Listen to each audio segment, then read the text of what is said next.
Let Him Go, starring Superman's parents, was confusing and disappointing. But before I tell you why it was confusing and disappointing, please consider this your spoiler warning, because I will be talking spoiler-ish. So you've been warned. So I thought that this movie is a reason why, or an example of a movie that probably should stay a novel and not be adapted in an era where every novel that gets a couple of readers that may be trending on the, like whatever trending book club or whatever, not every book needs to be turned into a movie. And if it does, it needs to be done better than this. This movie was very disappointing, even though it stars Superman's parents. And that leads me to a major problem with this movie and casting Superman's parents to also be in this movie, but I'll get to that one towards the end. So before I go in the laundry list of what's bad, I'm gonna talk about what's good. So this movie is very beautifully in the way that it's shot. The cinematography is very aesthetically pleasing when they get those wide shots of the country, and kind of gives you a feel to 1950s, 1940s, 50s, and 60s, kind of that rural life. And I thought they did that very, very well and captured it in very good detail. The props, everything was, as far as like the set pieces were okay. There was some problems with props, and I'll get to that in this landslide of bad stuff. But for the most part, it was aesthetically pleasing to the eye, the way it was shot. But that's not really saying a lot for Hollywood movies, because most Hollywood movies are shot. They have an eye for saying, hey, this looks beautiful. Let's make sure we capture this. And I get that, but it's nothing to like, it's not a ringing endorsement, because it's expected, especially when you're dropping, millions on a movie. It's expected for you to be able to grab us with the cinematography, and this movie is no different. Also, the acting from Superman's parents was very well done. I've loved everything that they have been in. And if you're like, why is he saying, Superman's parents, is I'll get to that one in the bad part, but it's Kevin Costner and Diane Lane. I love their acting. They bring their A game to everything they've done. I've never seen one movie that they've been in that their acting, the movie might have been bad, the script might have been bad, but their acting has been on point, and this movie does no difference, or is no difference, and they should, they did a great job. But that's as far as the good goes. So the bad stuff, and we'll just keep it with the acting for this one. Everyone else, the supporting cast was very badly written. They didn't give them enough to do, just besides being prop devices for the overarching story.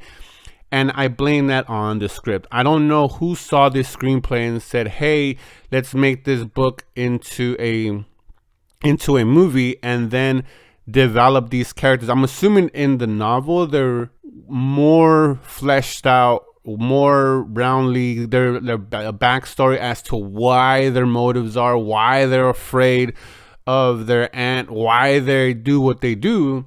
But in this movie, it doesn't. It seems like they cut a lot of this movie down to make it under 2 hours. This movie would have, if they're gonna tell the story, this movie would have benefited from another 30 minutes to flesh out why the motives of the Wee Boy family was, because it leaves you saying, well, why is all this happening? Yeah, we see it happening, but why does it happen? And why? What's the reason to why they're holding so strong?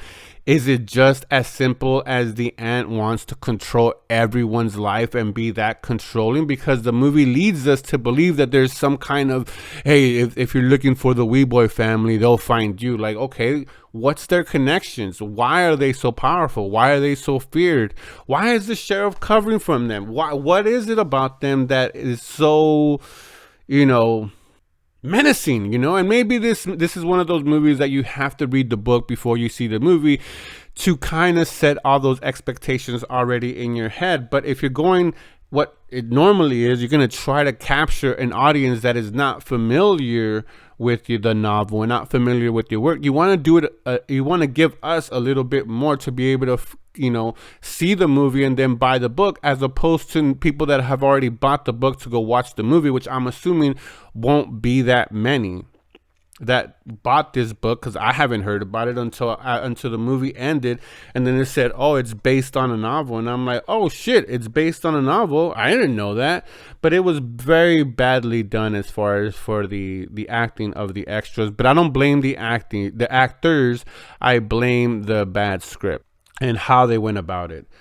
And going back into the cinematography, there was a lot of mistakes where, props were a certain thing. Like we see in one instance where Kevin Costner's Superman's dad they chop off his fingers, and then so there's blood all over. And then in the next scene, and while the bandage is really bloody and dirty, but then in the next scene it's clean and it has hardly any blood on it, and you're like, well, that was a mistake. Now maybe there was a little bit of a pause where, his wife cleaned it and then put it on there, but the way it's edited, the way it's cut, it looks so choppy.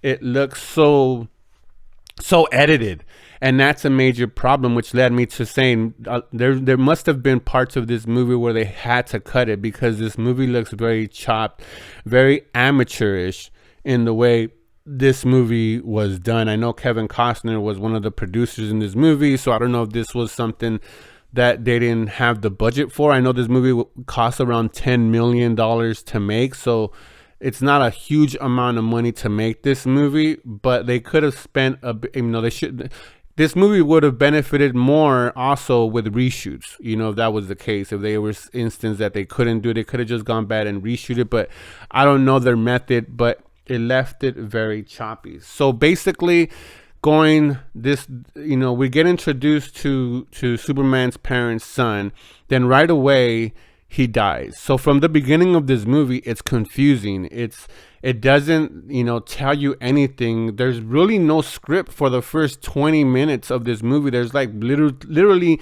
it was probably like one page, a couple dialogues, another page. I just imagine how that script must have looked. And the pacing in the beginning of this movie is so awful. Like we get introduced to them, and like I said, Kevin Costner and his wife, like I said, Superman's family, and I'll get to why I'm calling them Superman's family in a little bit. And then to their son, and they have a baby, and they're married, they're taking care of them. And the next scene, the son dies. He fell off a horse and he's dead. And then like a minute later, we think they're gonna bury him, but no, they're going to the funeral of their daughter-in-law, well, their ex-daughter-in-law, because she's remarrying another man that we find out is one of these boys that from this family, and you're just like, wait, that you just went through a whole mess of stuff that there is no explanation for.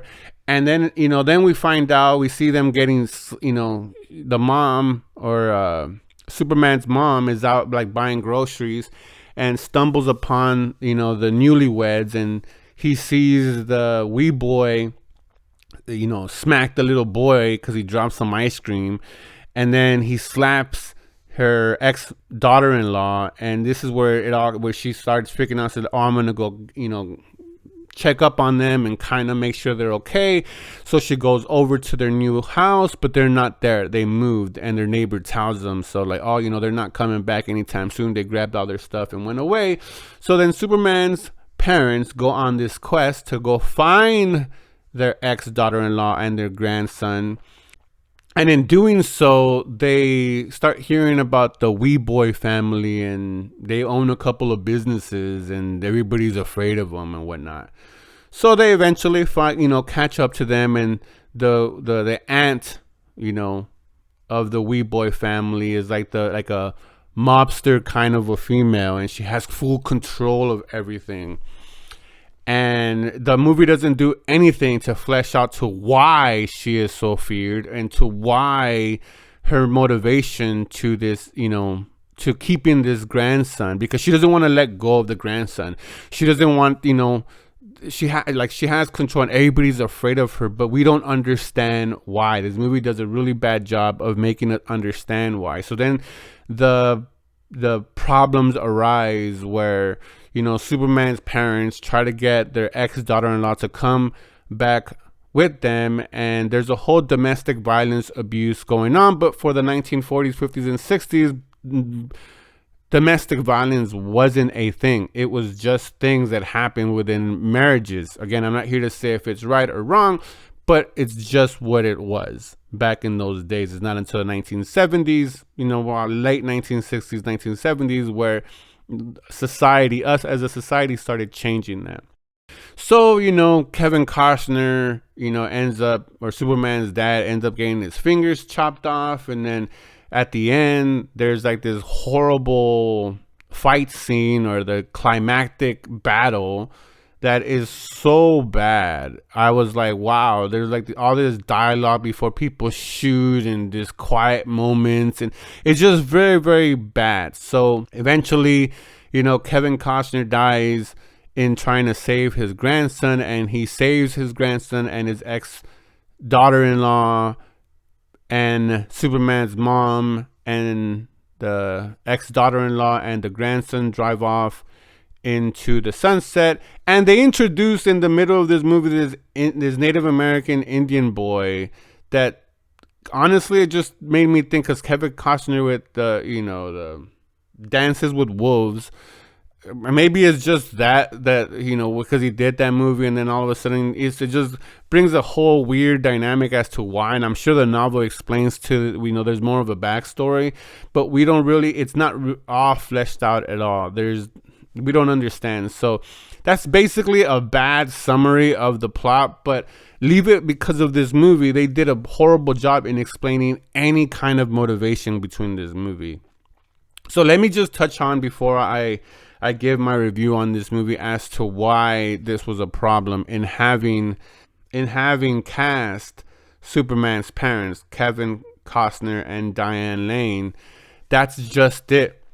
Even when you see Man of Steel, when they're driving in these, or you see these trucks, and you see those in the farms, it just, oh look, it's Superman's parents, and it just keeps you there.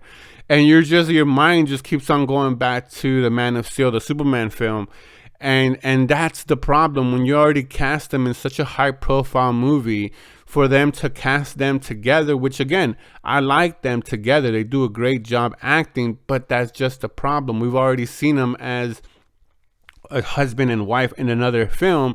So to most millions that have watched this, you stay stuck on those characters. I was in my mind, I was like, I'm waiting for Superman to come in. You know, maybe this is a prelude to before Superman became their kid and stuff like that.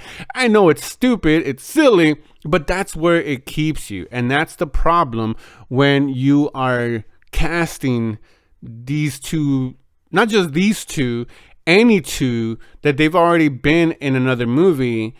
And it just leaves you with, wait a minute.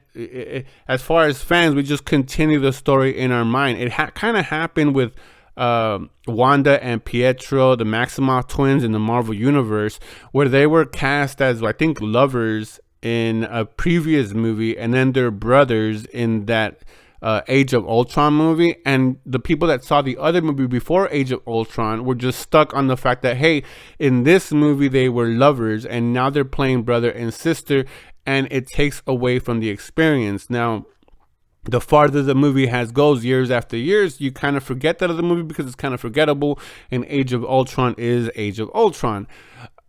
So you kind of blur those two lines a little bit more, but it just doesn't go away because of that. I get it. There's work to be done. It's Hollywood and all that stuff, but that's why you hear me saying Superman's parents, because they literally play Superman's mom and dad in Man of Steel and moving forward in the DCEU. So it just, again, just maybe my fanboy mind, it takes me to that place. So I just found this movie to be disappointing. And when you have these two kind of caliber actors in there, I think this movie could have benefited, like I said earlier, from just adding more. It could have been 2 hours and 30 minutes, and given these two great actors a shot to make this movie a lot better, because the pacing in this movie was horrible in the beginning. It picks up towards the end, and you get semi invested towards the end, but it's too little too late. You bring me on this whole thing, and then the last 10-15 minutes, there's all these like, let's just throw everything out there and just get this movie done, and it's just done very, very poorly. So for me, this movie was a D, and the only reason it's not anywhere a D minus, it's because of the acting from Kevin and Diane. That's the only reason I don't have this as a D minus, or even maybe a F plus, because it was pretty bad. So anyways, those are just my thoughts. I would love to hear your thoughts down in the comments, and like always, that's a wrap.